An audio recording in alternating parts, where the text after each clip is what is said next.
I was asking her about it because I couldn't believe it. Because I've talked to her many, many times out there. I serenaded her out there with songs. I made so many songs there, like, with her prompting me to. Like, so many, it's incredible. But all out of just trying to keep from getting tortured there. And then after a while, oh, I'm straying off, but anyway, these gold foiled babies, they still got the guts and the brain and everything in them. So Elizabeth said, you have to eat them shallow, right? Now, I don't want to eat these things. She was like, she's just sick. Like, back in the day, when Luciferianism and stuff was way taboo because the church was more important back in the day, her going... Before you go on, what does it mean to eat them shallow? Oh, to eat them shallow because it's rotten on the inside. Like, I've never handled one of these things in real life, but if these cops that found them, but with this British agent that was looking to get them from a Taiwan guy, he was getting them to bring them to a cloning station somewhere for someone and to eat. And if you cut them open, the guts are still inside. They don't gut them or anything. So, and the inside guts turn rotten and the brains turn rotten. I know it's a terrible thing to talk about, but it's, you know, blew my mind too. But so they just eat the skin and like the arms and legs and like the surface muscles and stuff. It's really sick. They sit around out there. Sometimes they just sat around out there eating them. Like, I seen 3 people eating them at the same time. They were just showing me how, because I asked them about it, and then they had to show me them eating them. It was gross. Yeah. I mean, I'm pretty sick to my stomach as you're talking. Well, there's a semi-legal slave trade in the Sudan, Northeast Africa. You can just go there and buy people as slaves, I guess. I guess the Arabs kept it going as a holy thing. They need a slave outlet or something. So I guess there's still a slave trade in the Sudan. So people can go there and buy babies and make gold foil roast babies. And the funny thing is, the report on the gold foil baby finding thing, they said they found a bunch of babies in gold foil. But the strange thing was, they never said that you can smell the spices cooked into these roasted gold foil babies from 6 feet away. Like, I don't know what the spices are, but it's fragrant, okay? It's like, it's disgusting. It's you can smell it from ways away, and it had no say of that in the report. And, well, most people would probably call it a stench instead of fragrant, you know, when you're dealing with dead bodies. No, it was spices. It was spices, like heavily spiced. And they smoke them with cannabis, too, and then they get a body stone when they eat them sometimes. It's that bad. They're so, what's the word? Like, there's so many things about them that there's just not a word. They just got more and more depraved over the years and trying to outdo each other in levels of evil to look cool, because back in the day, evil was cool. And faux pas and taboo and everything, and being a devil worshiper was cool because you were against the church and it was so dangerous and everything. But now people don't really think it's all that big. Like, all the celebrities there want to leave. Well, just about all of them. And people are trying to hold the place together, and I'm not helping them with making songs there anymore. And yeah, they're saying they don't have anything good put on the radio now, and like, because you don't understand, they had me doing like just about all of mainstream for a while. It became a religious thing after a while, and they just wanted me to make songs. They'd bring me there, and I'm like, let me guess, make you a song. They had me making songs for girls, for guys, Rihanna, Justin Timberlake, everybody. And sometimes they would put little hints and references in about me in videos and stuff. Some guy that looks like me or something. But like the Megadeth album cover, like, that was like a joke on me.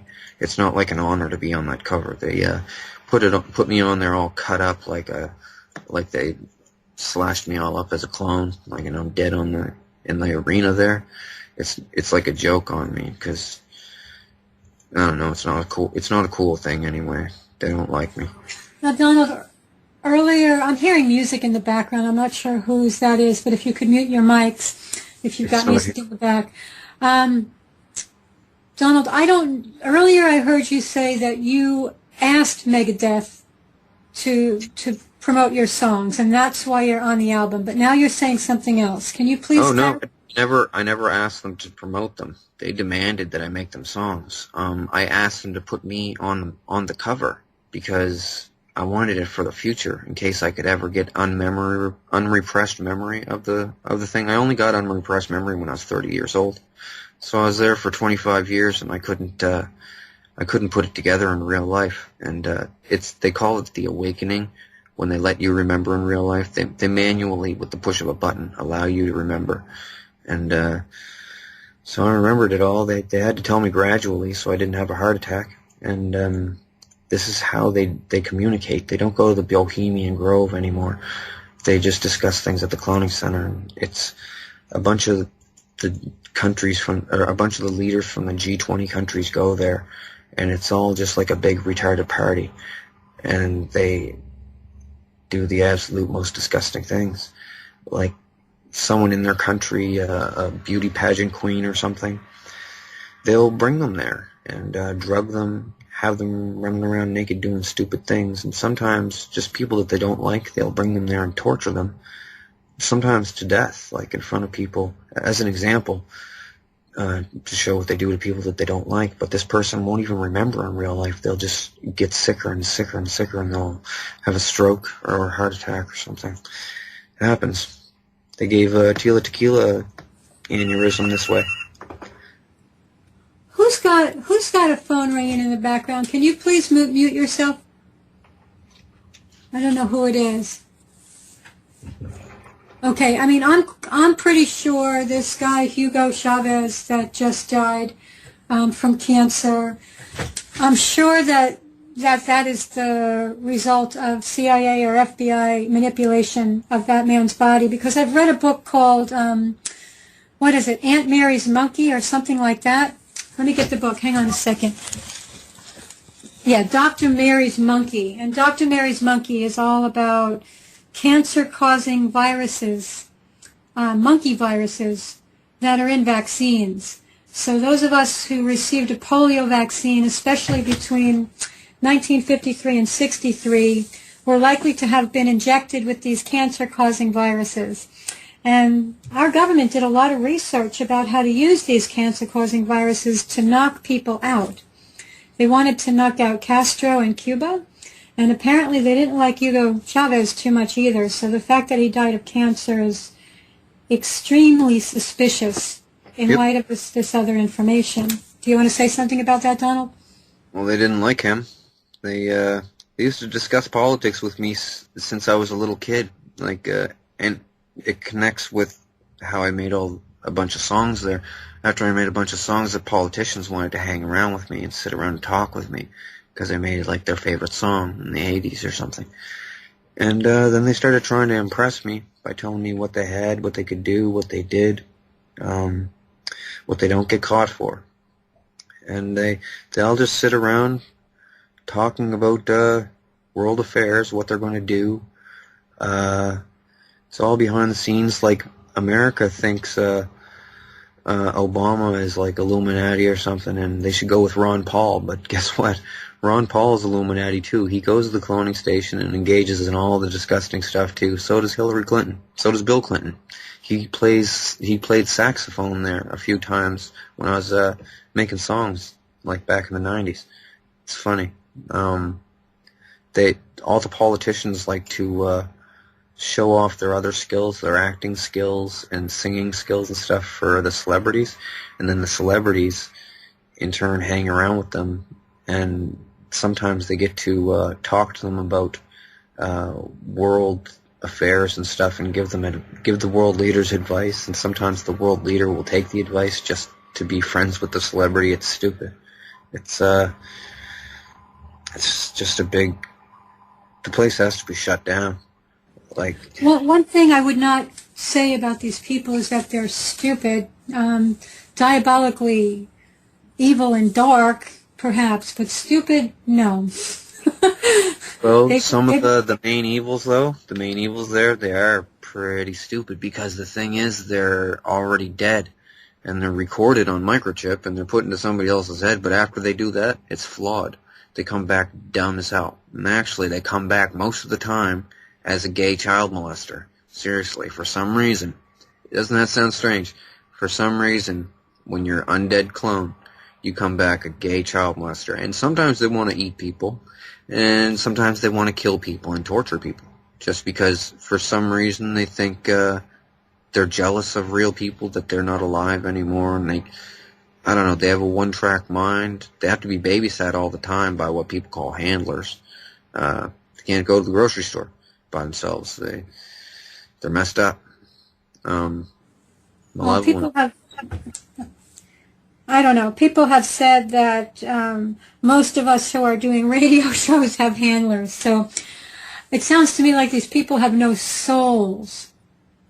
Well, that's the thing. People have said that to me, but as a clone, well, as one of these clones, these duplicate clones, temporary clones, the REM activated ones, you're more emotional than you are in real life. Like, your feelings get hurt way easier, and you do a whole lot more crying and stuff. And so I don't know. It's not like you don't have a soul. It's like you're just temporarily, your soul is blapped into the clone. They don't call it a soul though. They call it a consciousness. And when you wake up, your clone goes limp and drops. They usually keep all of them sitting in the stands, watching whatever's going on down in the main circle. Like, it's a hockey rink that's smaller than a regulation hockey rink, and it's got dirt in the center instead of ice. And people run around doing stuff down there, and they have tortured me on a rack down there while people watched and stuff, and screaming and stuff there. It's pretty sick. Yeah, so they keep them in a seated position, because in case, like, say Gwen Stefani wakes up in real life down in Beverly Hills, wherever she lives, her clone will drop to the floor, and if she hits her elbow or her head off the floor, she can't use that clone the next night because she probably broke her arm or cracked her head. So they keep them in a seated position, and when they wake up, they slump forward and go, meh, like sometimes make noises, and the person next to them, just real commonplace, just reaches out and holds them up, and then a person comes over and drags them off on a dolly to be stored until the next night on racks underneath. Stainless steel racks, 5 high, like bunk beds, and they just lump them on there till the next night. They put a feeding tube down their throat, and they're totally comatose till they get reactivated the next night when they're in a REM stage, full REM stage. Yeah, I know like a lot about it. I didn't really follow that whole thing. It just enters into my mind because I just read a story of a mother, 22-year-old mother who's HIV positive, and as a child was put on AZT, these horrific chemotherapy drugs, I guess, or they're HIV drugs. And she was dying from the drugs, and so her parents took her off the drugs, and it was a big political thing for her not to be on AZT and HIV positive. So now that she has a baby, they've grabbed her baby from her and are forcing her baby to be poisoned. And I just thought of it because you talked about these feeding tubes, and they've got this tube going into the baby's stomach, and I had a baby also in an intensive care unit, so I know the kind of torture that babies are subjected to through what we call modern medicine. But this particular baby has been totally poisoned and attacked, and has a tube right into his stomach, and is being force-fed these very toxic things. It seems to me that the evil is very mainstream today, and children are being tortured in what most people think is, an okay setting, right? Well, one thing about that is something people don't realize. Some people say when they hear about something that on the news, someone wanted to chop up somebody down in their basement and eat them, they're like, how can a human being think something like that? And the thing is, it's because it's not a human being. It's a parasited host of a human being from this lizard.